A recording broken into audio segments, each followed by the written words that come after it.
everybody, my name is Amy Pishner and I'm the owner and head trainer of Valor Canine Academy. I train here at our Spokane location.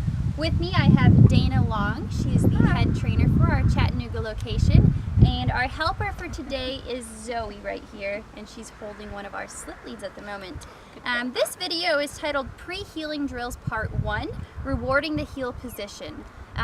So back when I first started training, I was taught that you just correct a dog when the dog leaves the heel position. So I was big on training collars, correcting the dog for foraging, for lagging, for crowding, for crabbing. So a lot of corrections for the dog. I've since learned, and I have implemented into our training programs, the importance of pre-healing drills.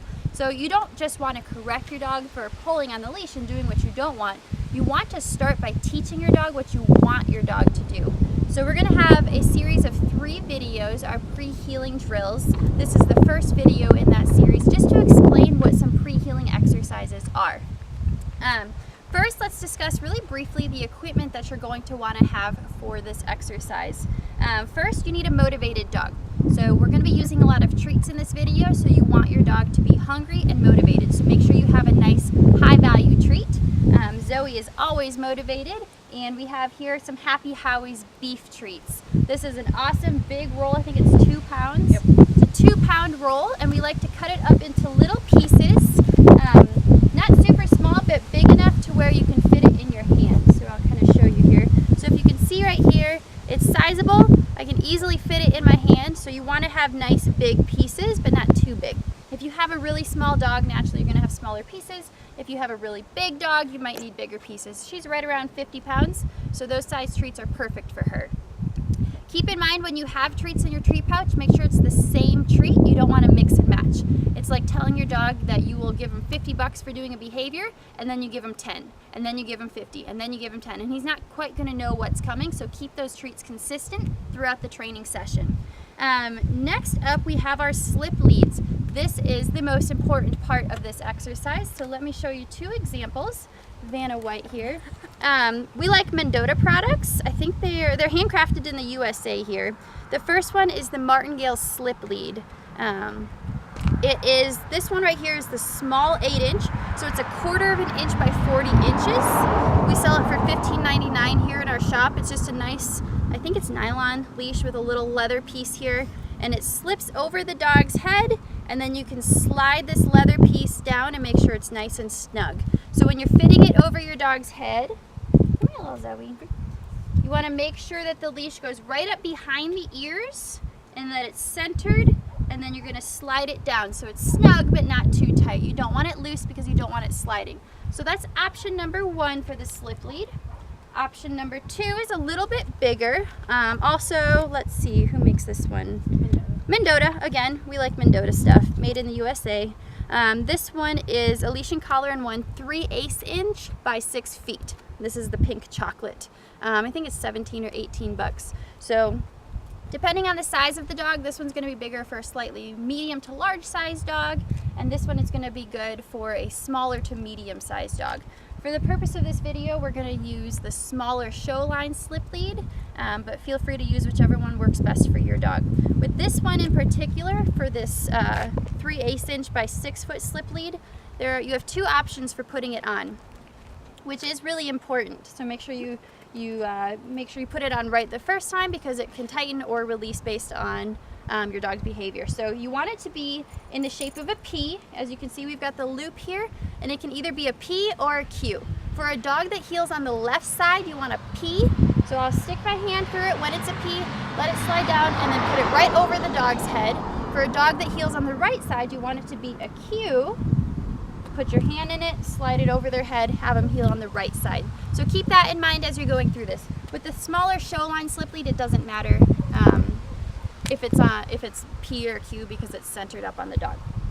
All right, so next, let's see where to do it. Make sure that you're doing this in a low distraction environment. You don't want to start training. We're doing it outside for the sunlight, but you don't want to start training in a park or with a bunch of kids in the room or your other dog. Make sure that you start training in a low distraction environment. For this particular exercise, a hallway is perfect. And then how long? You want to do mini sessions. So when you're working with your dog, a mini session is best. 2 to 10 minutes. no less than 2 minutes. You could do less, but typically no less than 2 minutes, and definitely not more than 10. In the beginning, 1 to 3 minutes is perfect. All right, so Dana's gonna demonstrate, and I'm just gonna kind of narrate so that she knows what to do, and I'm gonna walk you through step by step. What you wanna do first is you're gonna start by luring your dog into the heel position. So she has a treat in her left hand, she has the leash in her right hand, and if you need to move the camera, feel free. Okay. So she has the leash in her right hand, the treat in her left hand, and she lured Zoe back behind her and then up into the heel position. Dogs need to know a basic concept of luring. We'll post another video on that, but basically luring is putting the treat in your hand and moving your dog. So let's demonstrate that one more time. Leash in her right hand, slip lead, treat in her left hand. She's gonna lure around a circle here and bring her up into the heel position. Very nice. When she's in position, she's gonna say yes and release the treat. Good. Now repeat this exercise. You don't have to repeat luring, but you want to reward this heel position. So as you can see, Dana's feet are lined up with Zoe's feet. So you want to keep her in that position. She doesn't have to be making eye contact, but it's ideal if she is. And again, this is, I didn't mention this, but this is the pet dog way of teaching this. If you're looking for competition heeling, you're going to do things a little bit differently, but we focus our training on pets. So she has the treat, she's rewarding her, she's paying attention, so she's going to continue to mark it and say yes and reward. Yes. Good. You can talk nice and loud. Good. You're going to do that. Think about the number of reps, right around 100 reps. So you might do 10 in a row, toss the treat and release the dog. 10 more in a row, yes, reward, release the dog. But right around 100 reps. Through classical conditioning, it takes about 100 to 150 repetitions for dogs to start to be conditioned to something. So this is the heel position, right? When we're walking, we want our dog next to us, and definitely if we have a reactive dog or a dog that's easily distracted, we want them to get into the practice of looking up at us. Very good. All right, so lure into position. Very good. Awesome. If the leash is getting in the way, you can always just drop it. If your dog is going to pay attention to you, they're motivated for the food, don't worry about having to have that leash on you. Perfect. Now, what if your dog isn't comfortable being close to you? If your dog is not comfortable being close to you, lure them into whatever position they are comfortable in. Move over this way a little bit. You can let them start a little bit farther out. They don't necessarily have to be right here next to you. Do whatever your dog is comfortable with. This training is rewarding the heel position. So if it's out here and then you, after each exercise, you're able to get your dog closer and closer, that's completely fine. Very good. So she has a dog that is focused, she's motivated. She can probably try to re-lure her and bring her in a little bit closer and she'll be fine with it.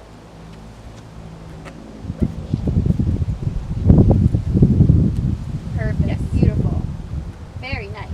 Now you can also reward this in a different way. If you just reach down, go straight down from your shoulder and pet your dog. If you're reaching your dog, they're in the right position.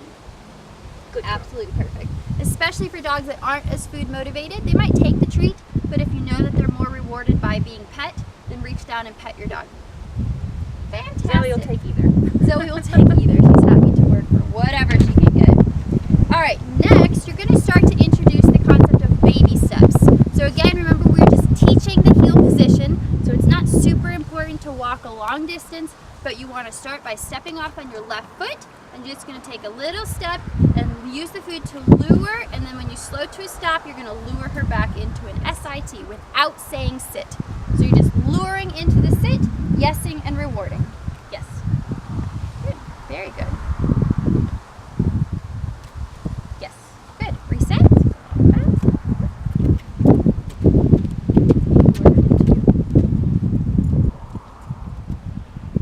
Yes.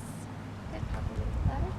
Good. So she's just going to continue to do little baby steps, and then each step of the way, when Zoe hits her butt to the ground, when she stops, yes and reward. Yes. So we're not only introducing baby steps, but we're also introducing the auto sit. Yes. Good. And then make sure that the picture is the same way every time. You want to make sure that when you're rewarding rewarding the dog, you're rewarding the dog in that same position. So it should be muscle memory on your part. If 1 minute you reward her here and the next minute you reward her here, she's not going to know exactly what that position looks like. Dogs learn through taking mental photographs while they're training. So make sure that that picture is the same every time. Even if you have to practice keeping your hand right in that position. Yes, perfect, excellent.